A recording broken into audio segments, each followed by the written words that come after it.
Hi, Olale from Onetutor. I'm looking at an old picture because it brings back memories. From this picture, I can see who is in the picture, what the person is doing and why. In this picture, I can see some certain things in the background. I can see some certain things in the foreground. I can remember what's happening on the left. I can see some things on the right. I can also see what's happening at the top. I can see some certain things in the center and also at the bottom. Because a picture brings back memories of time spent with family. It helps us remember time spent with family. It helps us remember time spent with colleagues and much more. In this video, we're going to be having a look at the speaking part 2 of the Cambridge B1 preliminary, where you would have to talk about a picture just like this one in 1 minute. So what's the best way to talk about a picture like this in 1 minute? And how can you talk about a picture like this one effectively? Now let's jump into the video.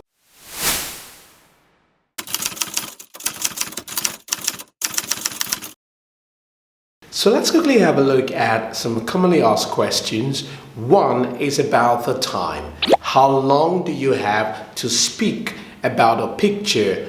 And the answer to this question is 1 minute. You have 1 minute to describe a picture just like this one. Second question is about speaking with someone. Would you be speaking with another partner in the speaking part 2? Well, the answer to this question is you would be speaking alone. It means you would be describing a picture just like this one in 1 minute. So you wouldn't be speaking with any partner, but you were speaking alone because information will come from you, and information in this part is in one way.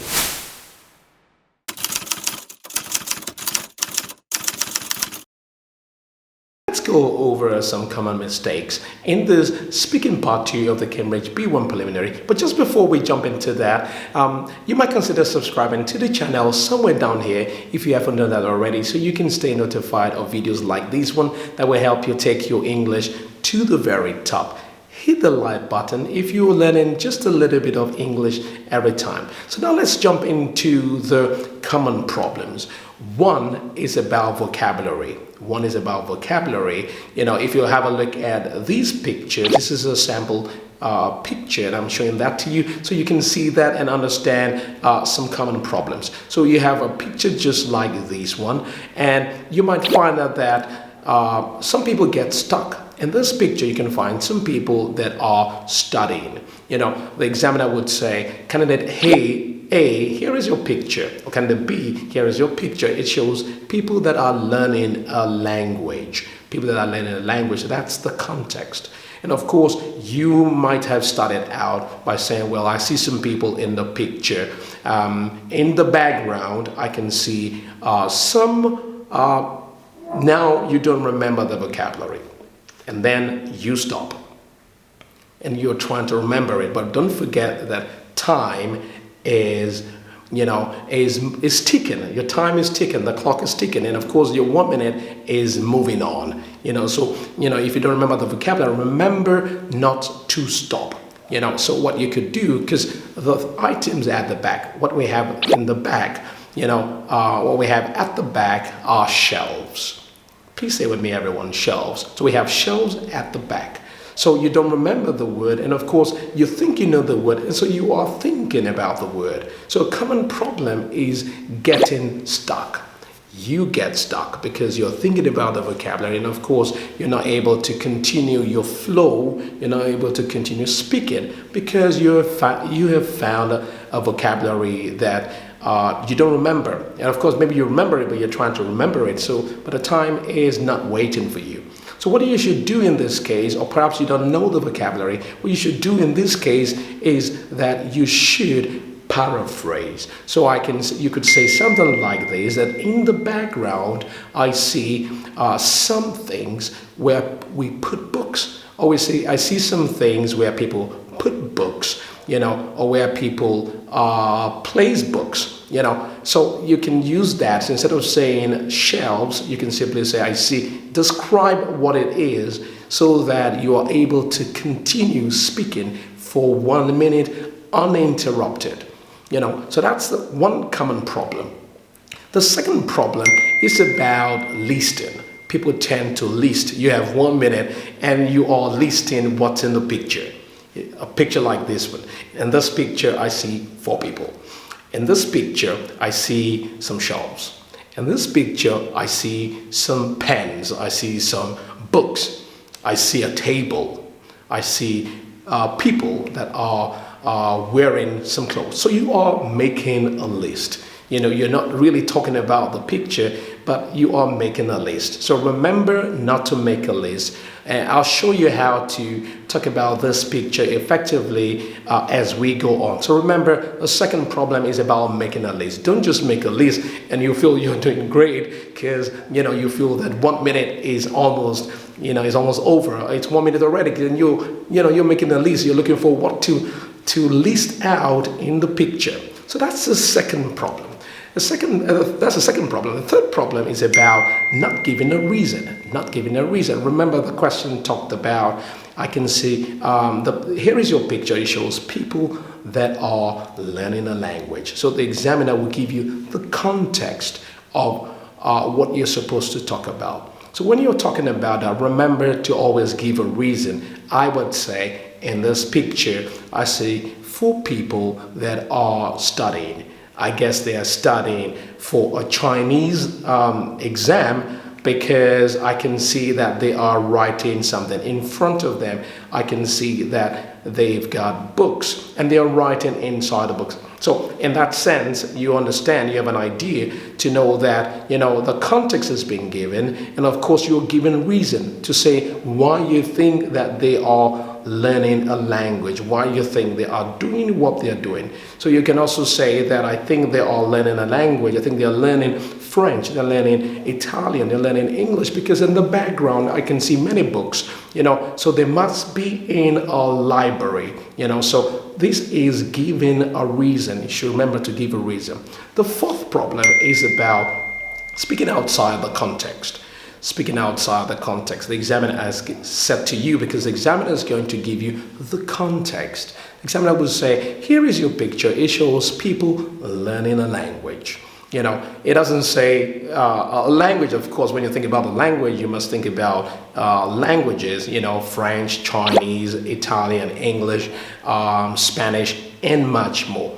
So they're learning a language. It doesn't say which language, but language is language. Of course. So when you're talking about the picture, remember to stay within the context. Don't talk about science. Don't talk about geography. Don't talk about physics, chemistry, and much more.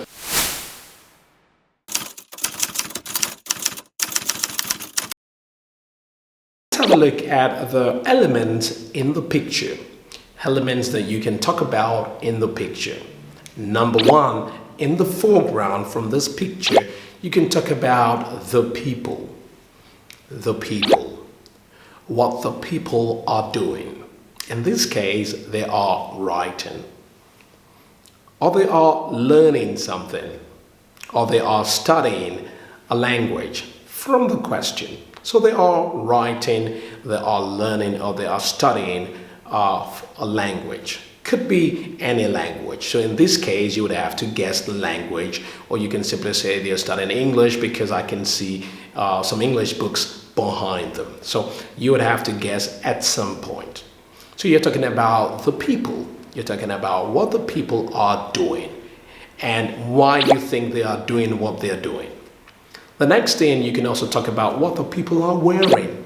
What the people are wearing. Describe what the people are wearing, not completely, but just say 1 or 2 or 3 things about what the people are wearing. And of course, when you talk about what they're wearing, that might give you an indication into the season.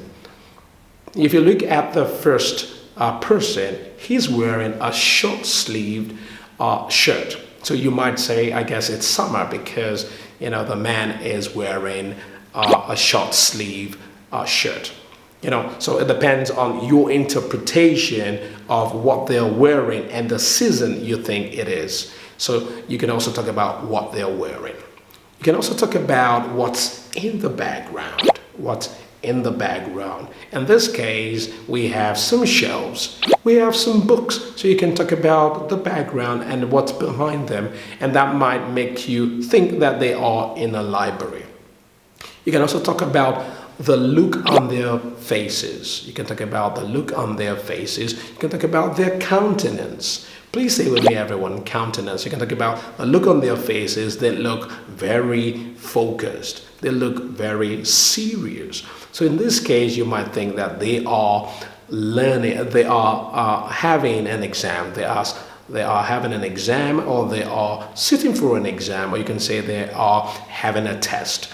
So in this case, from the look of on their faces, you can tell many things. So you can simply say these, I can see the look on their faces, and I guess they are having a test, or they are having an exam, and much more. You can also talk about what you can find on the left. You can talk about what you can find on the left. You can talk about the person on the left. You can talk about the person at the center. At the center. You can talk about the person on the right. You can talk about the person on the right. You can talk about what's on the table. In this case, we have some books on the table. We have some pens on the table, and much more. So you can talk about what's on the table. In this case, so you're using the preposition to talk about on. What's on? What's behind? You know, what's next to a person. So you have to practice on the preposition of place to talk about where things are located. So you can also talk about time of the day.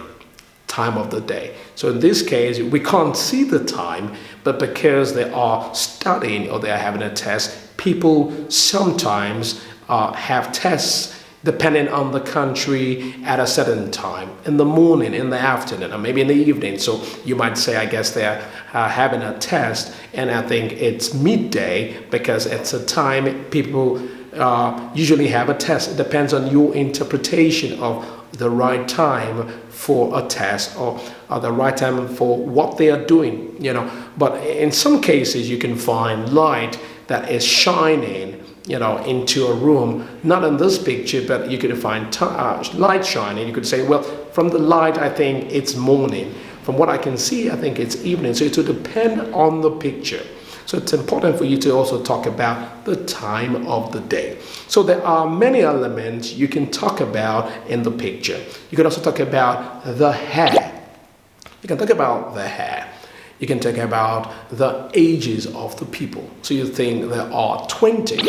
You know, I think there are 20. In this case, we can't tell because, you know, there's nothing to show that it's, you know, nothing to show their real ages. So you can guess. I think there are about 20 or 21, or, you know, you can guess the age depending on your interpretation of what their ages would be. So, but what's important is for you to be able to link things together, to be able to link the elements together, give a reason, and not just make a list. So you can move from the people, to what the people are wearing, to what time of the day, to what you can see in the background, to what the people are doing and why they are doing what they are doing. So in this case, you are making a link.